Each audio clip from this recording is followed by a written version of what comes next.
Eh bien, bonsoir à toutes et tous. Heureux de se retrouver. Ça fait un petit moment qu'on n'avait pas pu faire une soirée comme celle-ci. En plus, là, on a une exposition d'exception, unique au monde. Elle a tourné juste en France, à Fos-sur-Mer, à côté de Marseille. Donc voilà, une collection comme celle-ci, elle est unique parce qu'aujourd'hui, elle est presque complète. Il manque encore 5 sculptures qui vont arriver bientôt. Cette exposition est proposée par Jean-Michel Gassin et Claudine Lay, qui est une Lodévoise, que je connais depuis longtemps, qui est une amie de Jean-Michel. Alors cet homme, il a vécu dans le monde entier. Il s'est fait accepter notamment auprès des Indiens d'Amazonie, au Pérou, en se conformant à leurs traditions et leur culture. Il a révélé ces êtres humbles qui travaillaient depuis toujours dans l'ombre de la forêt tropicale menacée. Il les a mis en lumière, à la canopée et en faire des artistes à ce jour reconnus dans le monde entier. Ces protecteurs respectant depuis toujours la nature, en utilisant uniquement des bois morts ou déracinés par les crues pour créer des œuvres évoquant leurs croyances ancestrales aux déesses et aux dieux. Maintenant, la question que nous nous posons tous, mais que sommes-nous venus faire dans cette galerie ?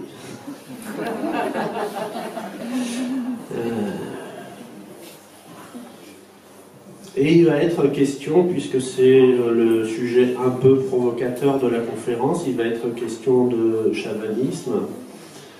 Et pourquoi? Parce que nous avons les derniers peuples qui sont en train de disparaître, les derniers peuples de la Terre, qui s'intéressent au monde des esprits.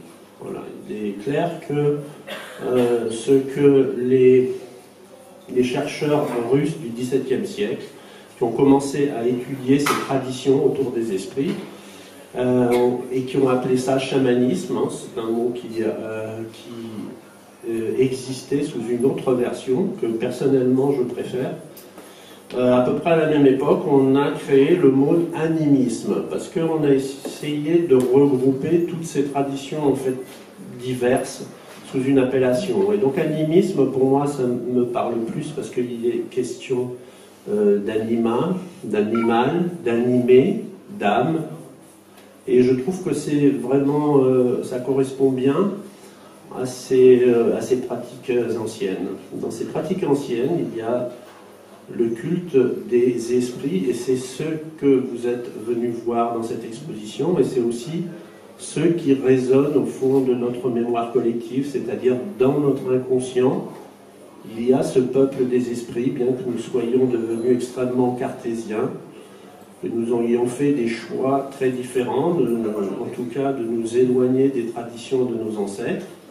Eh bien, pendant des dizaines de milliers d'années, le cerveau s'est formé avec cette présence des esprits. Et quand je parle de présence, je pèse bien mes mots, car tous les anciens et tous ces peuples de la Terre qui ont ces cultes disent bien que ce sont des êtres vivants qu'ils perçoivent.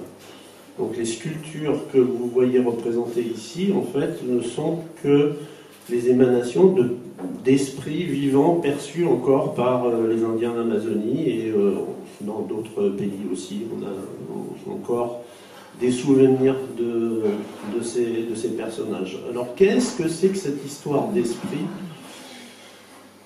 et qu'est-ce qu'elle porte comme signification? Parce que nous, évidemment, on nous a bien expliqué que tout ceci, c'était des histoires de bonnes femmes, vous voyez ce que je veux dire, par rapport au mépris qu'on pouvait porter à la fois aux femmes et aux histoires.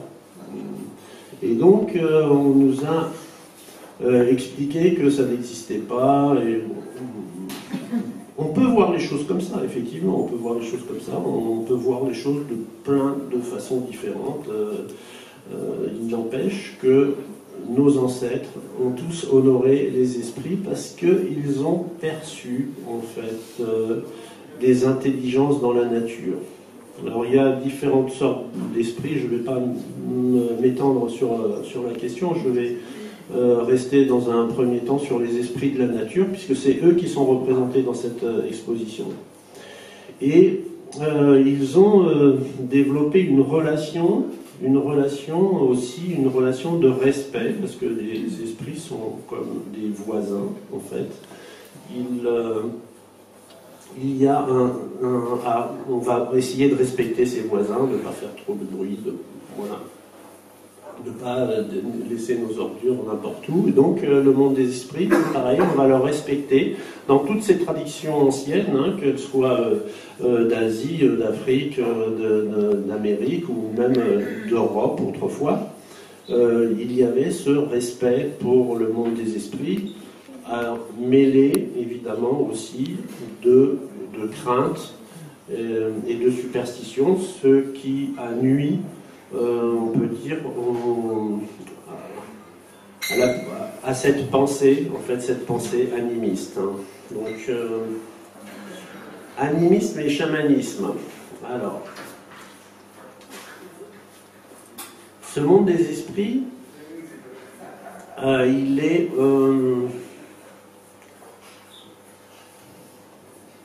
en communication, on peut rentrer en communication avec lui, et donc il y a ces personnes qu'on appelle des chamans ou des guérisseurs, parce qu'eux-mêmes se nomment plutôt des guérisseurs en général, hein, que ce soit en France ou que ce soit en Amérique du Sud ou les hommes médecine d'Amérique du Nord. Donc eux se nomment guérisseurs, curanderos, hein, en espagnol, c'est donc bien guérisseur, curar, c'est guérir. Donc ce sont des gens qui guérissent, des fois avec le curare, qui lui-même a été utilisé d'ailleurs dans la médecine occidentale, comme premier anesthésien. Eh bien, ce chamanisme-là, le chamanisme, on va dire le chamanisme des ancêtres, c'est quelque chose qui est profondément enraciné dans notre mémoire, pour plusieurs raisons, parce qu'il y a plusieurs formes de mémoire. Il y a des mémoires qui sont de l'ordre de la simple mémoire de notre vie, le souvenir de notre vie, mais on sait maintenant, au moins par la science, qu'il y a aussi des mémoires qui sont véhiculées dans nos cellules, et en particulier par cette molécule d'acide désoxyribonucléique qui porte la trace de nos ancêtres et nous transmet cette trace. Mais je voudrais aller encore plus loin parce que ça nous permet aussi de comprendre certains éléments de l'animisme. C'est que il y a des mémoires, comme vous le savez, il y a des mémoires dans les atomes, puisque c'est ce que vous utilisez dans vos téléphones portables, dans vos ordinateurs. Et votre corps est constitué d'atomes. Et Hubert Reeves vous dira même que vous êtes des poussières d'étoiles, ce qui est tout à fait exact, puisque tous les atomes qui constituent votre corps viennent anciennement d'étoiles. C'est là où se sont formés les premiers atomes. Nous sommes des poussières d'étoiles et potentiellement, ce qui ne veut pas dire que je n'affirme pas que nous portons la mémoire des étoiles, mais potentiellement, nous pouvons nous connecter aux étoiles par l'intermédiaire de cette énergie qui est en nous. Je dis potentiellement parce que c'est ce que font les guérisseurs traditionnels ou les chamans. Hein. Alors bon, je voudrais revenir sur ce mot de chaman 2 minutes pour signaler que il y a une deuxième partie dans ce mot qui est le néo-chamanisme. Hein. C'est-à-dire que le chamanisme actuel ne correspond pas à un chamanisme ancestral, où il correspond peu, où il s'en inspire. Tout ceci a commencé aux États-Unis avec Michael Harner et Castaneda, qui ont été parmi les premiers à développer cette théorie de nouveau chamanisme.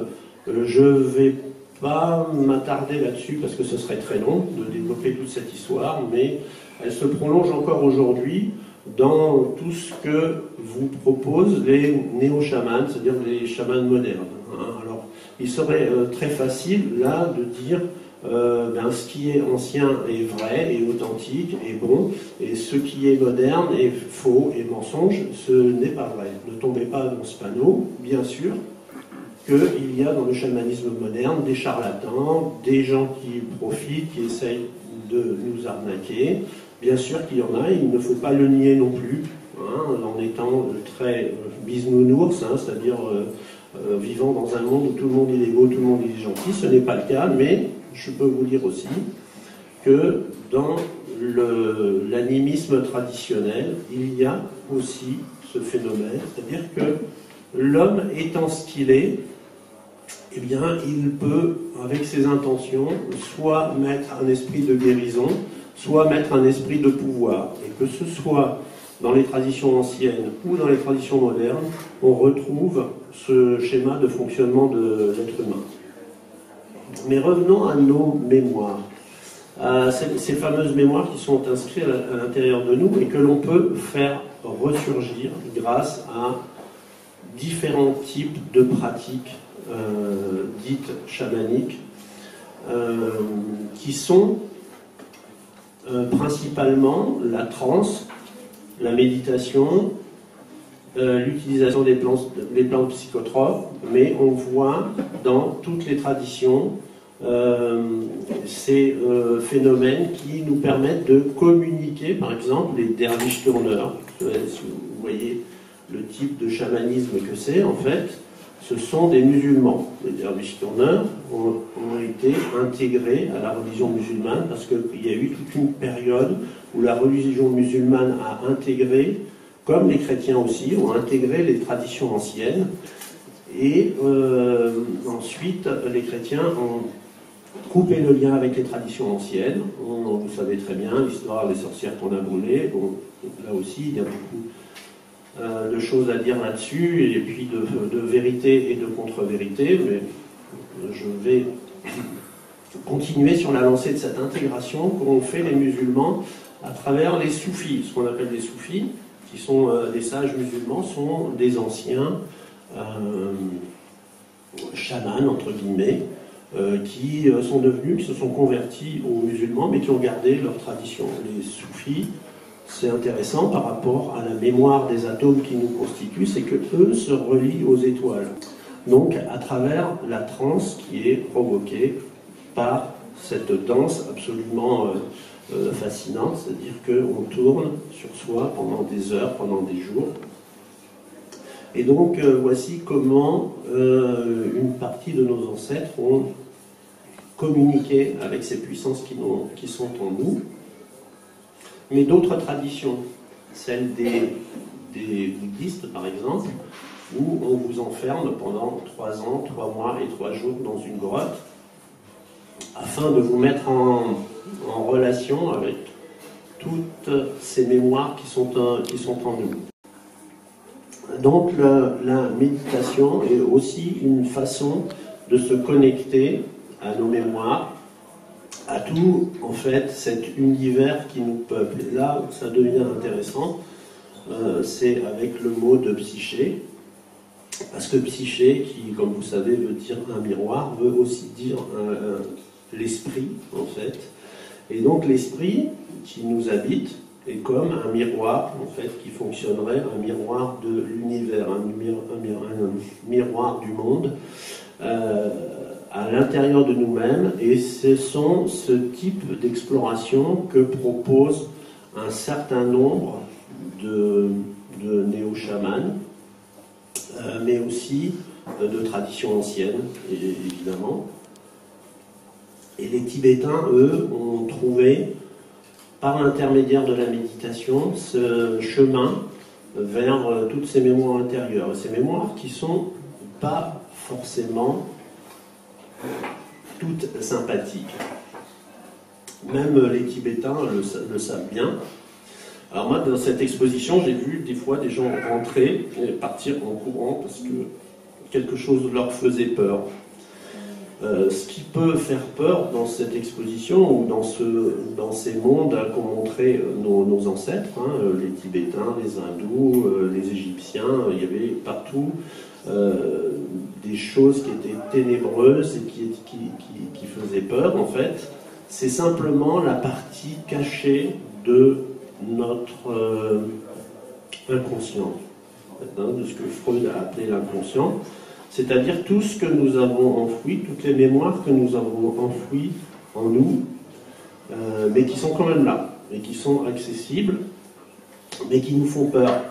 Parce que dans ces mémoires, il y a des choses comme la mort, et que notre civilisation a installé un tabou très profond sur ce sujet de la mort. On sait que la sexualité, ça s'est un peu libéré dans notre civilisation, quoique c'est pas très intéressant ce qu'on en a fait, mais il y a en nous des énergies, des forces, des puissances, peut-être même, on peut dire, des esprits, selon les traditions anciennes, ou des intelligences, hein, parce qu'un esprit, c'est aussi une intelligence. Ah oui, tiens, alors justement, à ce propos, je voulais vous donner une petite anecdote que je cite souvent dans mes conférences, c'est que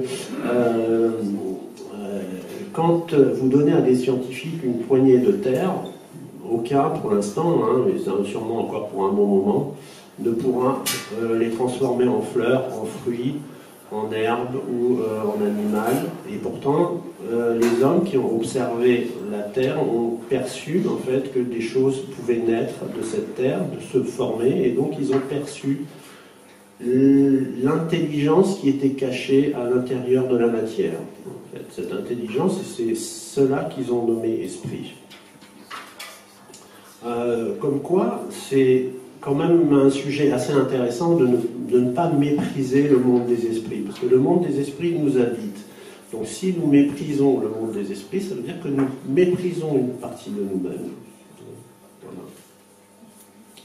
Donc on poursuit notre exploration, hein, à la fois notre exploration interne et l'exploration des civilisations qui ont peuplé ce monde. Et bon, les Tibétains, ils ont écrit des choses absolument stupéfiantes et intéressantes et passionnantes. Et voilà, mais je ne peux pas faire une conférence là-dessus. En tout cas, le monde des morts, ils l'ont très bien perçu. Hein. Il y a le Bardo Tolstoï, hein, qui veut dire les états intermédiaires. En fait, comment, à travers la mort, on pouvait traverser un certain nombre d'états. Hein. Ils l'ont décrit, ils ont écrit des livres là-dessus, et ce n'est pas du tout un tabou chez eux. Ils ont exploré grâce à cette technique de méditation, en fait, qui appliquée dans un cadre de 3 ans, 3 mois et 3 jours, enfermé dans une grotte. Je vous rappelle que c'est les traditions anciennes.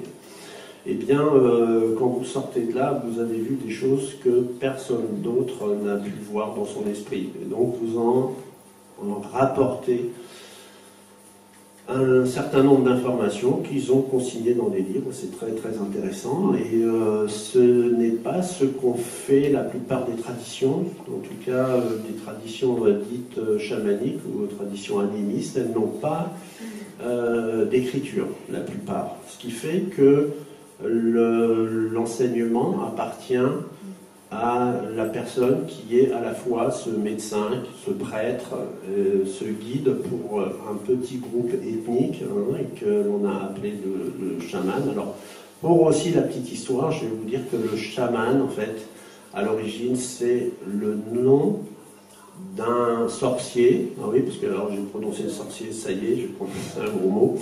Donc il faut que j'explique que le sorcier et le chaman, c'est la même chose. Donc ne vous faites pas de film là-dessus.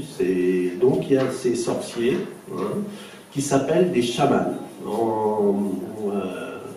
en Asie, dans le nord de l'Asie, quoi, en Sibérie exactement. Et ce mot veut dire, si vous le traduisez, le mot chaman dans cette tradition veut dire quelque chose comme le fou qui danse, le gars qui gigote. Hein, c'est une idée de mouvement. Là, c'est intéressant parce que ça rejoint, on va dire, la tradition de la danse. C'est-à-dire qu'il y a une danse aussi qui provoque une transe.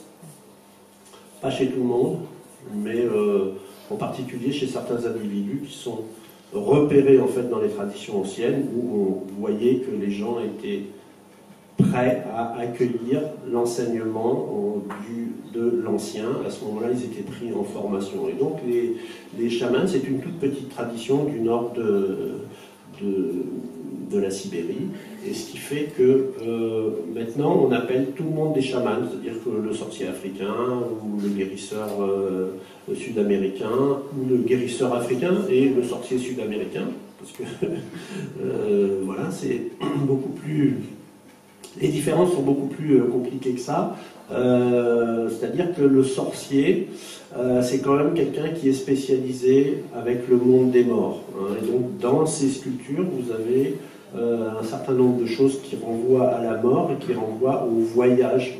Parce que la mort est un voyage. La mort n'est pas du tout quelque chose de terrible, une fin. Enfin, certains peuvent le penser s'ils veulent, mais personnellement, je ne le crois absolument pas. Après avoir traversé toutes ces expériences, il s'agit en fait d'une expérience, et d'ailleurs le chamanisme, il est question d'expérience du corps, plus que d'expérience intellectuelle. C'est-à-dire ce que nous faisons là, maintenant, dans cette conférence, c'est intellectuel, mais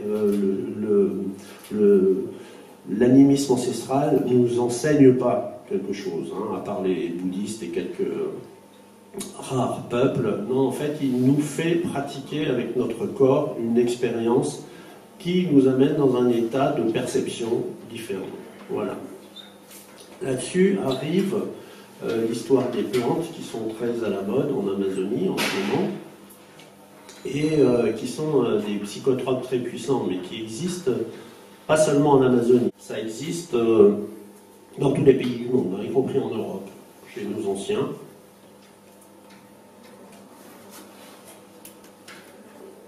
Nos anciens utilisaient des psychotropes pour se connecter aux mondes intérieurs.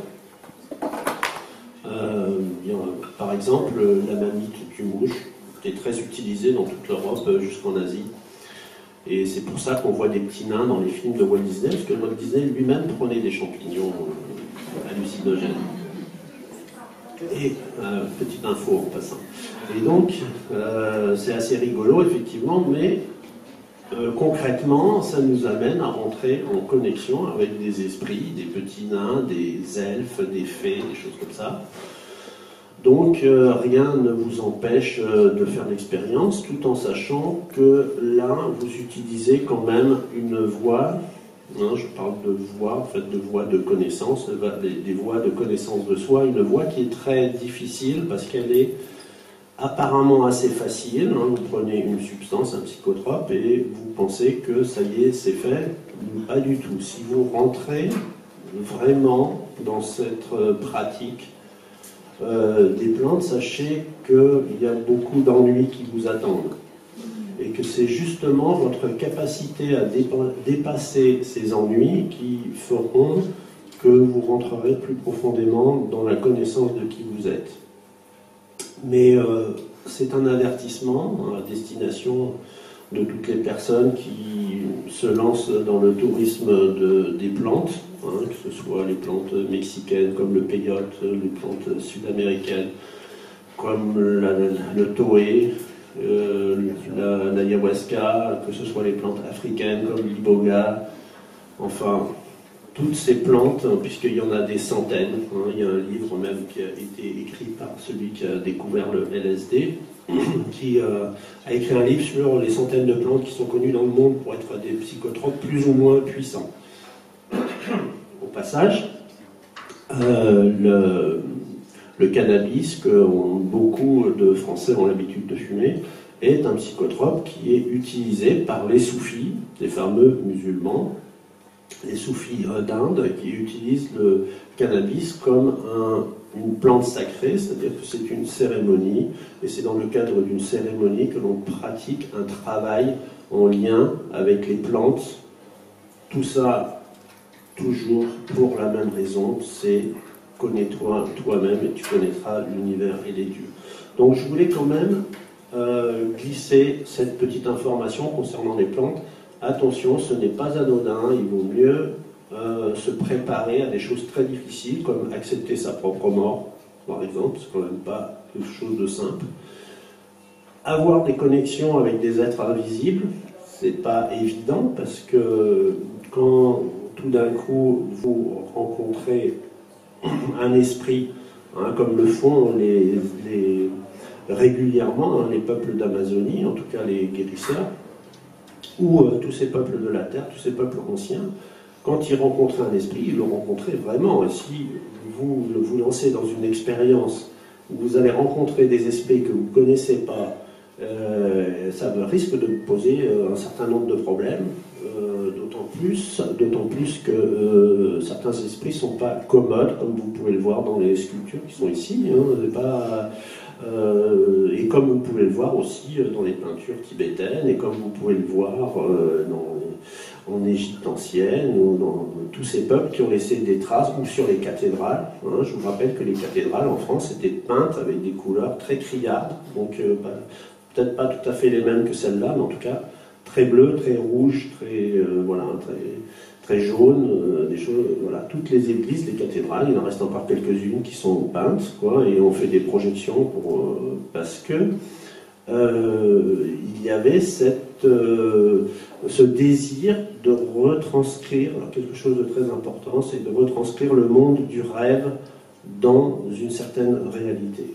C'est pour ça que dans ce monde du rêve, il y a des couleurs très très vives. Je ne sais pas si vous avez l'habitude de vous entraîner au rêve, à l'exercice du rêve, mais vous voyez des images très colorées, vous n'avez pas besoin de prendre des psychotropes. C'est des expériences relativement simples à faire où on pratique ce qu'on appelle le rêve éveillé, par exemple. Et on peut voir des images très colorées. Et ces couleurs, on les retrouve, en fait, les couleurs des visions, on les retrouve dans ces sculptures. C'est pour ça qu'on appelle cet art l'art visionnaire, c'est-à-dire que c'est la transcription de nos visions, la transcription de nos rêves par des artistes qui nous permettent de voir ce que eux perçoivent dans leur vision. Donc si vous avez des questions par rapport au monde des esprits, si vous avez des questions par rapport à l'animisme, à ces pratiques ancestrales assez bizarres, allez-y, c'est le moment. La question, c'est par rapport aux yeux. Vous cherchez à regarder le monde des esprits, mais en échange, le monde des esprits est autorisé à vous regarder. Et donc dans vos visions, il y a beaucoup et dans les peintures aussi amazoniennes, ou d'autres pays, il y a ces yeux qui nous regardent et qui indiquent la présence d'autres intelligences. Alors, ne vous inquiétez pas sur la présence d'autres intelligences. D'abord, extrêmement peu d'intelligences sont agressives, dans un premier temps. Dans un deuxième temps, il n'y a pas de communication entre notre monde et le monde des esprits. Ça reste dans le domaine du rêve, principalement. Même si, à certains moments, vous pouvez les voir comme je vous vois, ça peut arriver. Ce sont quand même des projections qui peuvent être à la fois liées à notre inconscient, en même temps à notre symbolique, parce qu'on ne percevra pas tout à fait les mêmes esprits en fonction de notre culture. Mais donc il y a quelque chose qui tient de l'ordre du symbole, de l'imaginaire, du magique aussi, mais qui tient aussi à une certaine réalité. C'est que les plantes, les arbres ont aussi un esprit, même si ce n'est pas le même que celui des humains, qui est très très différent. Et donc ils peuvent être amenés, si nous souhaitons les voir, ils peuvent être amenés aussi à nous regarder. Et c'est à ce moment-là que l'on a ces visions des yeux qui nous regardent.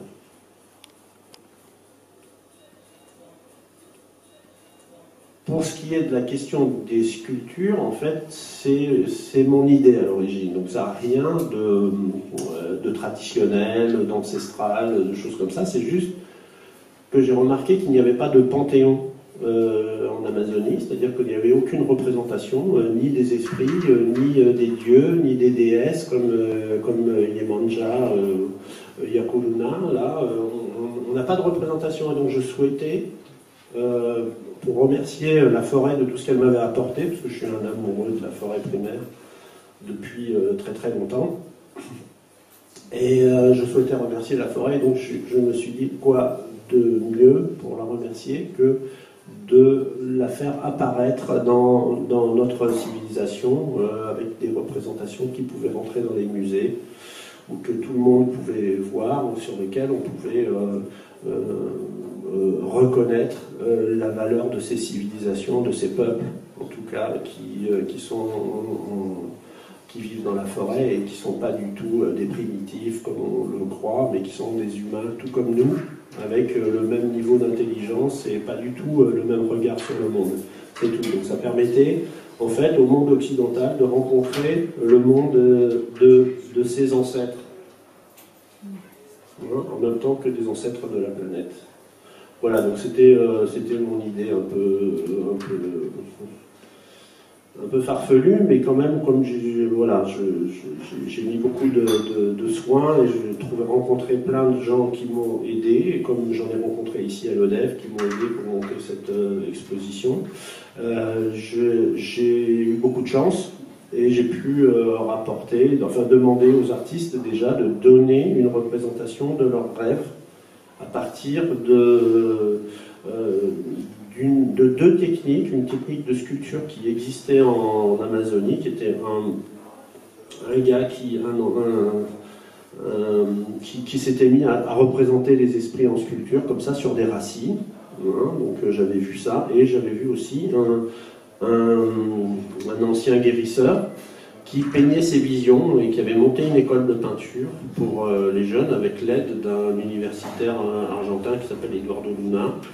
Et donc, Pablo Amaringo, qui est venu en France et tout, et qui maintenant est mort depuis quelques années, 6 ans je crois, a été le premier à donner ces couleurs, à donner cette impulsion qui permettait de représenter en fait le monde des visions des peuples d'Amazonie. Voilà. Je vais vous montrer quelque chose. Jean-Christophe, si tu veux bien éteindre les lumières. Je vais vous montrer quelque chose d'assez intéressant et que vous allez rentrer encore plus profondément dans le monde du rêve grâce à ce petit artifice.